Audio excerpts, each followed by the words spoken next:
MLA Anil Kumar Yadav పై TDP నేతలు కుట్రలు పన్నుతున్నారు. గత ఏడాది వీడియోను మార్ఫింగ్ చేసి సోషల్ మీడియాలో వైరల్ గా మార్చారు. గత ఏడాది వీడియోను మార్ఫింగ్ చేసి ప్రచారం చేస్తున్నారని జిల్లా ఎస్పీని కలిసి ఫిర్యాదు చేశారు అనిల్ కుమార్. తనపై కేసు నమోదు చేయడాన్ని ఆయన ఖండించారు. ఎల్లో మీడియా సోషల్ మీడియాలో తనపై తప్పుడు ప్రచారం చేస్తున్నా వారిపై చర్యలు తీసుకోవాలని అనిల్ కుమార్ డిమాండ్ చేశారు. ఇంకా ఇదే విషయం గురించి మరింత సమాచారాన్ని మా ప్రతినిధి అమర్ అందిస్తారు.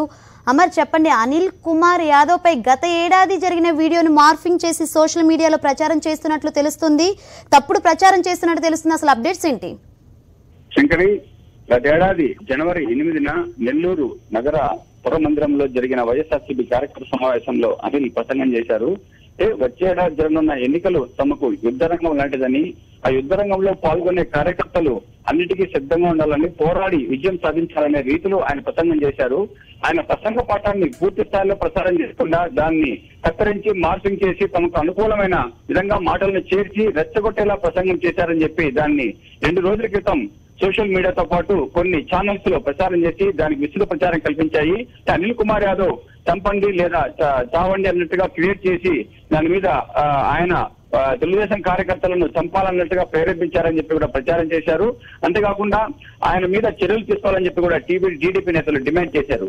కానీ అనిల్ కుమార్ యాదవ్ ఈ వీడియో తీసిన తర్వాత స్పష్టంగా విలేకరుల సమావేశం చెప్పారు. తాను గత ఏడాది మాట్లాడిన మాటలను మార్పింగ్ చేశారని, ఈ ప్రసంగాన్ని పూర్తి స్థాయిలో ఖమ్మంపై ప్రచారం చేయాలని చెప్పి కూడా ఆయన సవాల్ ఇస్తారు. కానీ ఆ సవాల్కు ఏ ఛానల్స్ కూడా స్పందించలేదు.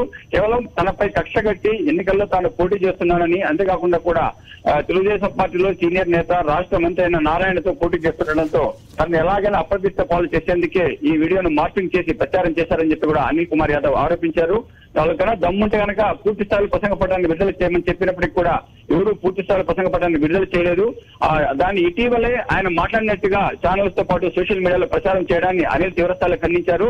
ఇదే విషయాన్ని ఆయన జిల్లా ఎస్పీ దృష్టికి తీసుకువచ్చి తన ప్రసంగాన్ని మార్పింగ్ చేసి దుష్ప్రచారం చేస్తున్న వారిపై కఠిన చర్యలు తీసుకోవాలని చెప్పి కూడా ఆయన ఫిర్యాదు చేశారు. అయినప్పటికీ కూడా పోలీసులు వాటిని పట్టించుకోకుండా ఇటీవలే ఆయన ప్రసంగం చేసినట్టుగా భావించి ఎన్నికల సమయంలో రెచ్చగొట్టేలా ఉద్యోగాలను రెచ్చగొట్టారని ఆరోపిస్తూ ఆయన మీద కేసు నమోదు చేశారు.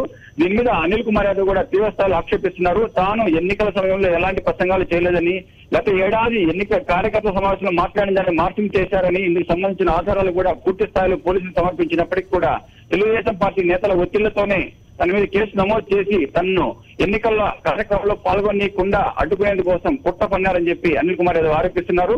దీని మీద ఎన్నికల సంఘం జోక్యం చేసుకుని పూర్తి స్థాయిలో న్యాయ విచారణ జరపాలని చెప్పి ఆయన డిమాండ్ చేస్తున్నారు. శంకరి, ఎన్నికల సంఘానికి ఆయన ఫిర్యాదు చేశారా అమర్? ఎన్నికల రిటర్నింగ్ అధికారితో పాటు జిల్లా ఎన్నికల అధికారి కూడా దీనికి సంబంధించి ఆయన స్పష్టమైన ఆధారాలతో సహా ఫిర్యాదు చేశారు. తను ఆ రోజు సమావేశంలో పాల్గొన్న ఫోటోలు, ఆ రోజు తన వేషధారణ, ఈ రోజు ఉన్న విధానాన్ని వాళ్ళు ప్రధానంగా టీడీపీ నేతలు 2 రోజుల క్రితం జరిగిన సమావేశంలో ఆయన మాట్లాడారు, దాన్ని ప్రచారం చేశారు. దాన్ని అనిల్ కుమార్ తీవ్ర స్థాయిలో ఖండించారు. ఆ రోజు పత్రికలో వచ్చిన వార్తలు, వీడియో క్లిప్పింగ్ కూడా పూర్తి స్థాయిలో ఉన్న వీడియో క్లిప్పింగ్ కూడా ఆయన ఎన్నికల రిటర్నింగ్ అధికారి అందజేశారు. దీని మీద చర్యలు తీసుకోవాలని చెప్పి కోరినప్పటికీ కూడా వారి నుంచి ఎలాంటి స్పందన లేదు. ఇప్పటికీ అధికారులు స్పందించి దీని మీద పూర్తి స్థాయి విచారణ జరిపి తాను గత ఏడాది మాట్లాడిన మాటలను మార్పింగ్ చేశారని, తనపై తప్పుడు ఆరోపణలు చేస్తున్న వారి మీద చర్యలు తీసుకోవాలని చెప్పి కూడా ఆయన డిమాండ్ చేశారు.